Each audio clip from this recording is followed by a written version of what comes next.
الذين قالوا ربنا الله ثم استقاموا تتنزل عليهم الملائكة ألا تخافوا ولا تحزنوا وأبشروا بالجنة التي كنتم توعدون نحن أولياؤكم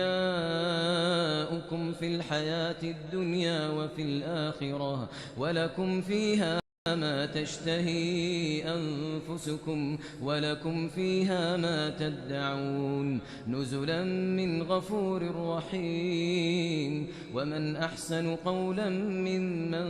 دعا إلى الله وعمل صالحا وقال إنني من المسلمين ولا تستوي الحسنة ولا السيئة ادفع بالتي هي أحسن فإذا الذي بينك وبينه عداوة كأنه ولي حميم وما يلقاها إلا الذين صبروا وما يلقاها إلا ذو حظ عظيم وإما ينزغنك من الشيطان نزغ فاستعذ بالله إنه هو السميع العليم ومن آياته الليل والنهار والشمس والقمر لا تسجدوا للشمس ولا للقمر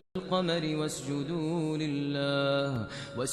لله الذي خلقهن إن كنتم إياه تعبدون فإن استكبروا فالذين عند ربك يسبحون له بالليل والنهار وهم لا يسأمون